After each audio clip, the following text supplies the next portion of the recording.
हाय दोस्तों, आप सभी का स्वागत है आपके अपने यूट्यूब चैनल मॉडर्न स्टडी 100 पर। दोस्तों, आज हम चर्चा करने वाले हैं हिंदी का एक छोटा सा टॉपिक जिसका नाम है संधि का। तो हम लोग जानेंगे संधि का शाब्दिक अर्थ क्या होता है। संधि का शाब्दिक अर्थ होता है जोड़, मेल या फिर योग। वर्णों के मेल से उत्पन्न विकार को हम लोग क्या कहते हैं? संधि कहते हैं।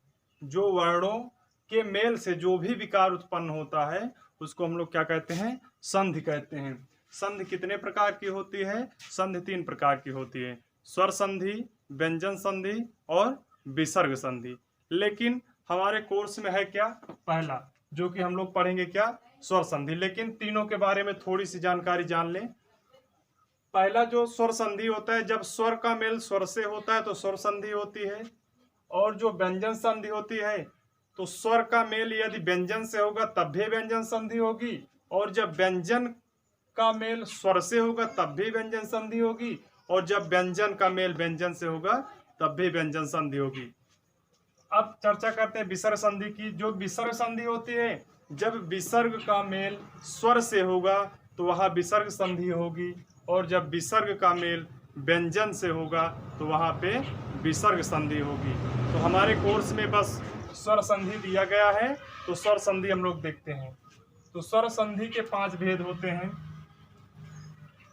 स्वर संधि के 5 भेद होते हैं। पहला दीर्घ संधि, दूसरा गुण संधि, तीसरा वृद्धि संधि, और चौथा देख रहे हैं आप यण संधि, और चौथा अयादि संधि। तो हम लोग एक एक का एग्जाम्पल देखेंगे और उसका सिस्टम और पहचानने का ट्रिक देखेंगे। तो जो दीर्घ संधि होती है, किसी शब्द में दीर्घ का तात्पर्य होता है बड़ा, यानी कि बड़ी मात्राएं दिख जाए। जैसे कबींद्र में देख रहे हैं बड़ी ई है, विद्यालय में देख रहे हैं बड़ा आ है, चमूर्जा में बड़ा ऊ है, अस्ताचल में बड़ा आ है। इसी प्रकार से किसी शब्द के बीच में अगर बड़ी मात्राएं आपको दिख जाएं तो वहां पे क्या होगा? दीर्घ मात्रा। पहचानने का ट्रिक इसका क्या है? बड़ी मात्रा। क्या है? बड़ी मात्रा। अब हम लोग देखेंगे गुण संधि। महेश, दिनेश, सुरेश। पहले एग्जाम्पल हम लोग देख लेते हैं। एग्जाम्पल में जहां पे आपको एक देखिए, सब के ऊपर आपको एक एक चोटी दिख रही, एक ही मात्रा, एक ही मात्रा, एक ही मात्रा। और ऐसे भी हो सकता है महोत्सव, महोत्सव आदि।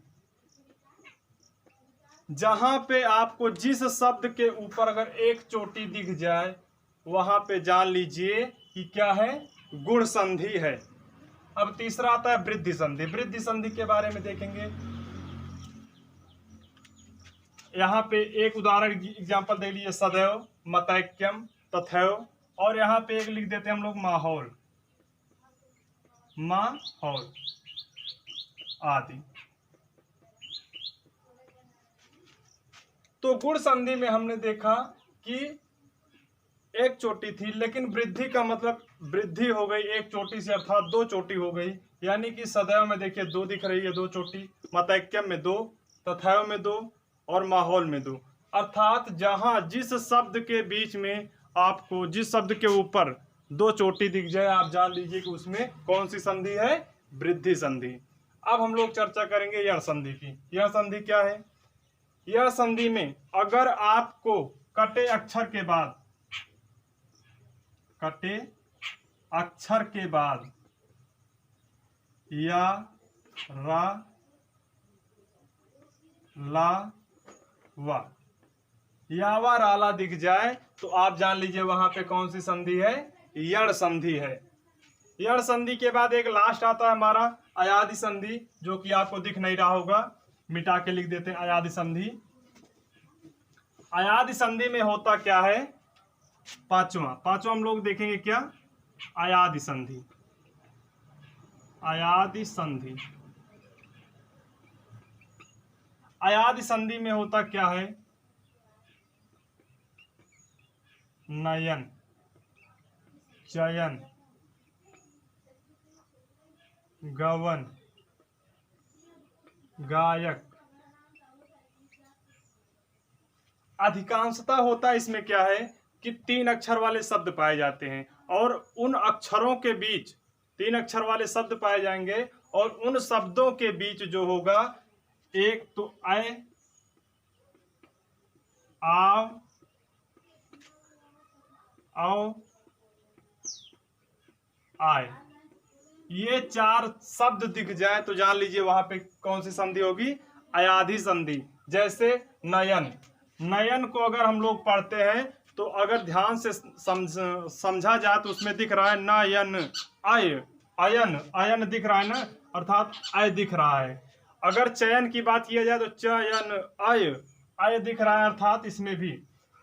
गायक, जैसे गवन, गवन पढ़े तो अवन, अव, अव दिख रहा है आपको तो देखिए अव दिखा। और गायक, गायक में देखा जाए तो आयक, आयक यानी कि आय दिख रहा है तो अर्थात इसमें क्या है, कौन सी संधि है, अयाधि संधि। एक आव का उदाहरण दे देते हम लोग, जैसे भावुक, भावुक,